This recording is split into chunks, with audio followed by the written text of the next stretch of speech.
And we're back with another episode of a Sampler Pod. I'm Javi, and as always, we have JJ. Take it away, bro. So today we're going to be going with Monday Night Raw news. And for breaking news, you heard it here first. If you haven't watched it, but Nia Jax has done her magnificent return to the Monday Night Raw roster. Hopefully she goes ahead and joins the Bloodline, but we don't know. Honestly, right now she's looking like the second best woman in the Monday Night Raw roster. That division needed a kick in the ass. Yeah, so I'm really happy that she is back. She looks great. She looks awesome. She looks beautiful. I'm happy that you're back, Nia Jax. Come through the pod someday. But anyways. All right.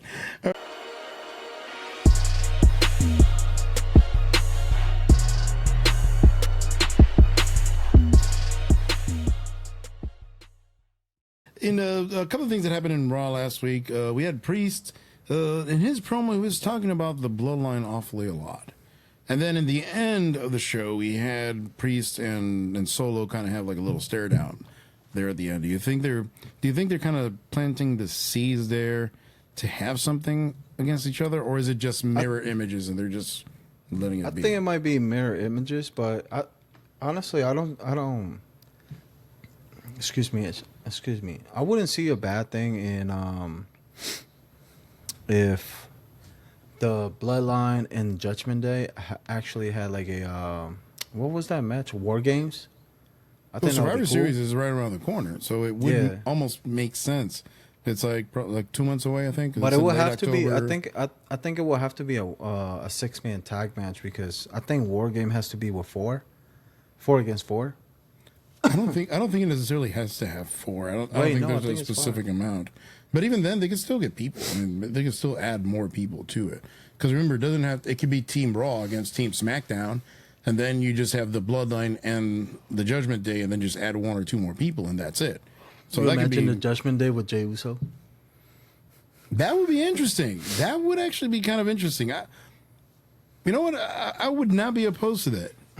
I would not be opposed because that would bring a whole other element into the scheme of things. That'd be kind of neat. That'd be kind of cool. I'd like it. Yeah. And then Dominic takes the pin. Oh yeah. Yeah. Like, no, see, no, but that's the thing. But remember, you need a few people there because it's going to be a Survivor Series match, so you're going to have a few pins. So he's going to be the first pin. I don't know. No, I thought it was whoever pins, whoever wins. No, yeah, I thought it was an elimination. No. Okay. No, because the match officially starts once everybody's in the ring. So then whoever gets pinned after that loses. Okay. Yeah, that's how it is. Yeah. Well, anyways, I hope it is that way. I hope they don't change anything. But Dominic would definitely be there to take the pin. Even though they should probably have Rhea fight instead of him if they want a chance to win. I mean, she is better. I mean, because you already have her against Roman Reigns. They just gave face to face. Obviously, it wouldn't happen, but it's like. And then you got Solo. That is like. Solo against her. Someone with Spike. Then you have Dom just. Take a bullet for her or something. Facts. But actually, it could be the Judgment Day because you have Damon Priest, you have Dominic, you have Finn, then you have JD McNugget too. So you already have 4. So you only need 1 more guy. So Jay could be that guy, like you're saying. And then on the other side, or we could just have a Bloodline reunion. Sorry, no, it'll be too early. Not again. I mean, that may have been the reason why Jimmy's back with the Bloodline, or at least seems like he's back with the Bloodline, so they could have that match in Survivor Series. Because at this point, now is the time to kind of mess around with stuff and do whatever, because it almost doesn't matter what happens between now and the Royal Rumble. Once the Royal Rumble hits, that's when everything hits on all cylinders. So right now they could play around with some time with anything they want to do. Like they can experiment, they could try different things right now. Just because of that, because there's nothing really that important. Because even Survivor Series, last year it was cool because they had the whole Bloodline thing. Yeah. But normally it's not that important. Normally it's kind of more like a kind of a mass show. Like of the big shows, it's probably the weakest one. Yeah, I think so. You're not I think wrong. so. You're not wrong. I think so because even Money in the Bank is more entertaining than that. But yeah, it was very interesting though that Judgment Day pretty much threw AJ back in the ring, kind of like as a peace offering, I guess. And I know that Paul Heyman has worked with them previously. You know what I mean? On Monday Night Raw. So like, who knows? Maybe they're just kind of like, oh hey, like you guys are the biggest faction over there. So like, hey, as long as we keep the peace, then we good. You know what I mean? Like you got like we got your back, you got our back. Yeah, it could be, could be.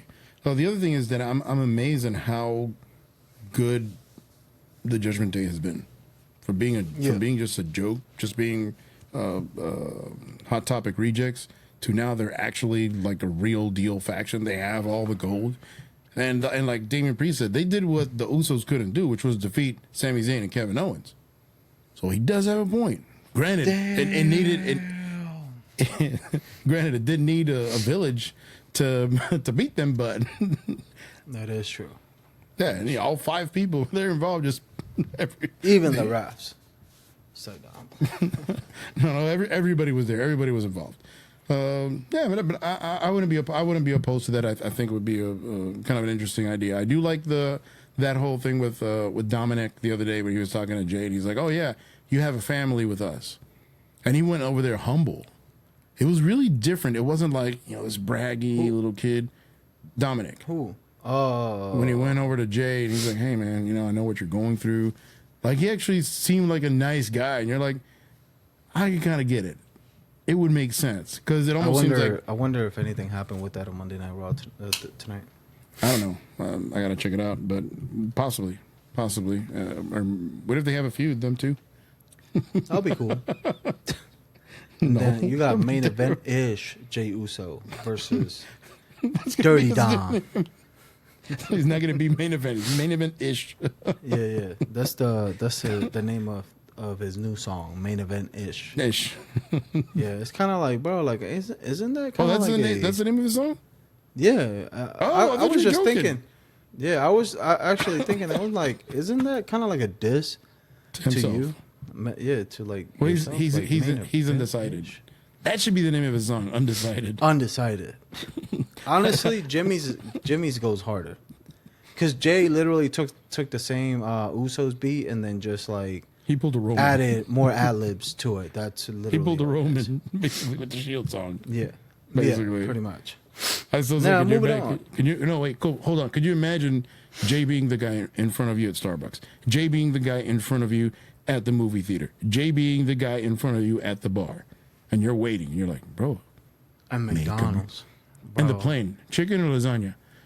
Oh wait. It's just there. Bro. It's like, bro, it's a quick decision. I It's will chicken or lasagna. Which one do you I want? would literally make the choices for him. Like I would legit just be like, get the fuck out the way, bro. I'm ordering. Yeah, but then food. don't get pissed Let me and get leave. 2 number 2s, 2 number 6s with extra cheese. No, wait. Scrap that. I want a fish sandwich. And you're like, bro. Yeah. Bro, are you serious? They don't even sell real fish here. This is not Hawaii.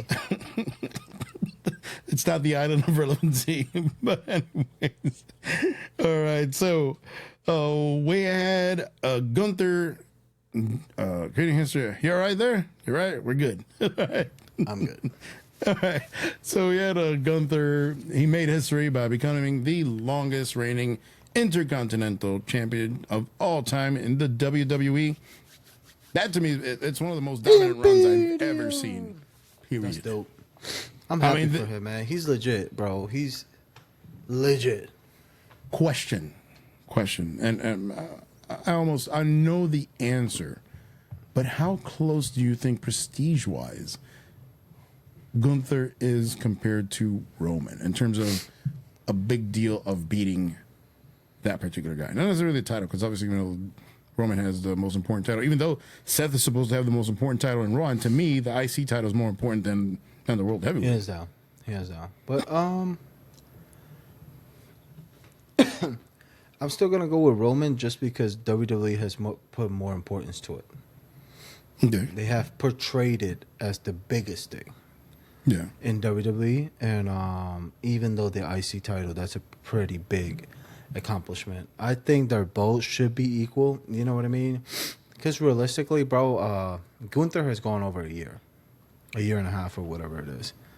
So it's like that's a pretty long time. You know what I mean? And not just that, but having bangers of matches, being dominant too, because that's the one thing that I will criticize about Roman Reigns. Not just that he doesn't wrestle that much, but his matches are like punch, and then they look at each other and they walk around. The other guy punches, and then they do the same thing. They're trying to. It's like a cinematic match. Way too much. It's a cinematic match in real life.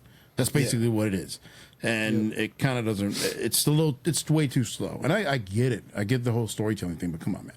With Gunther, it's always like when you watch a Gunther match, if it's not the match of the night, it's going to be maybe second all the time. Facts. Yep. Like they stole the show at WrestleMania.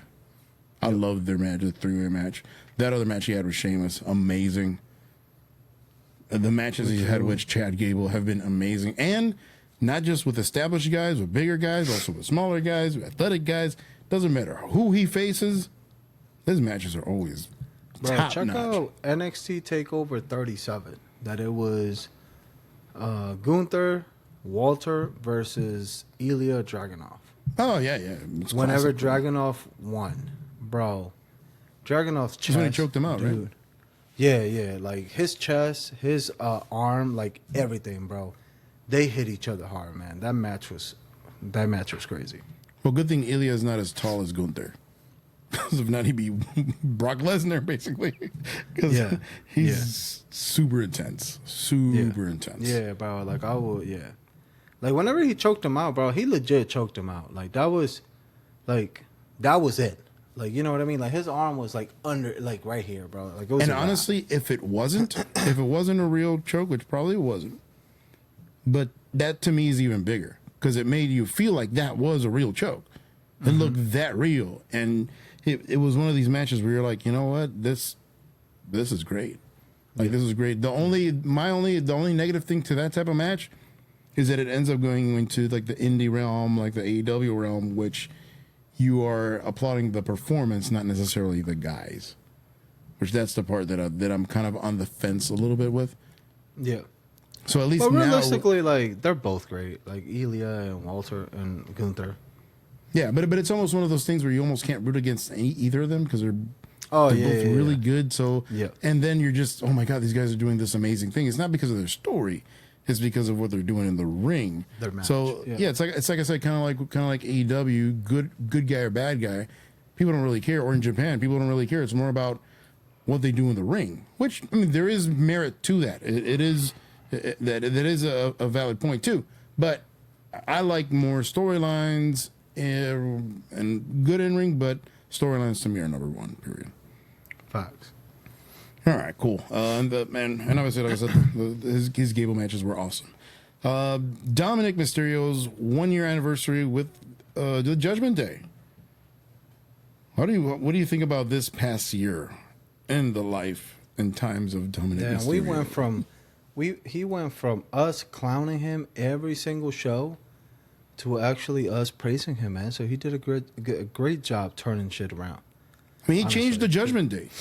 I think he was the element that changed the Judgment Day because he got so much heat, real heat, that people could not stand him.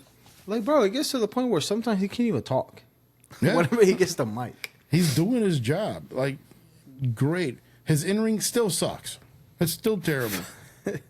But it doesn't matter. It fits his character. Whomever came up with this character deserves Booker of the Year. You deserve it.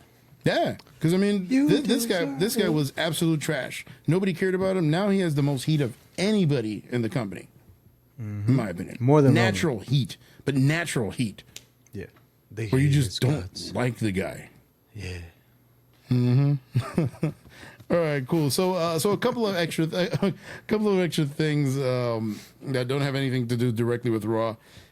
Tonight's Raw was the last one that Vince McMahon was the full head of WWE, because the Endeavor deal goes down tomorrow on Tuesday the 12th, and he's not going to be the majority owner for the first time since he bought the company from his father back in the day.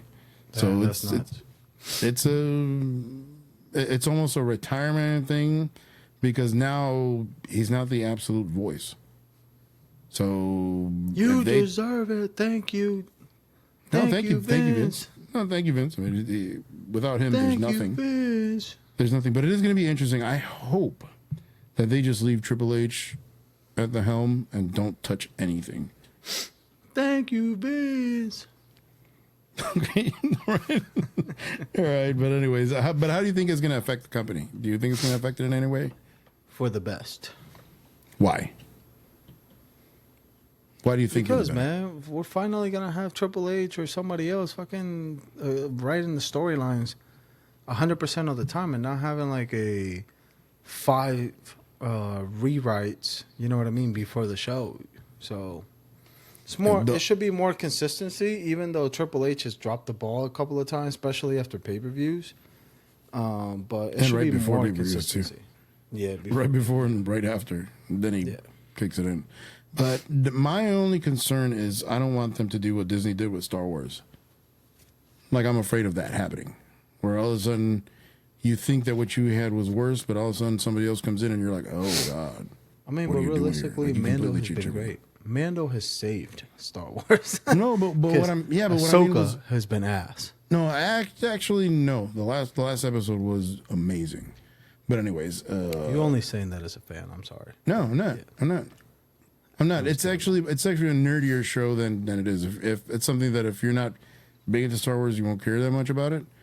But if you're big into Star Wars, it's just like, anyways. Like, we're gonna get off topic. Yeah. Like, I need to go to sleep, bro. But anyways, but that's what I'm saying. Whatever. I'm just afraid of that. I'm just afraid of them changing everything, major overhauls. All of a sudden, I don't know. You have Elias as the world champion on Friday, or something like that. They send LA Knight back to NXT. You know, they just. Actually, they give Karrion Kross a push. Roman Reigns loses the title against Braun Breaker in random NXT episode. You would die. Bro, I would cry. I would legit go to the corner and cry. Be like, we got this fucking bomb. You'd turn into a meme. You'd turn into a meme. I will be an instant meme, bro. Like, legit. Give it to Karrion Kross, damn it. Yeah, like, I will be like, bro, out of all people, you're going to give it to Braun Breaker, man. Like, I will be so upset, dude. A bum. Facts. But anyways. All right, man. All right. So that's it, man. The only other thing is, though, no, that's okay, right?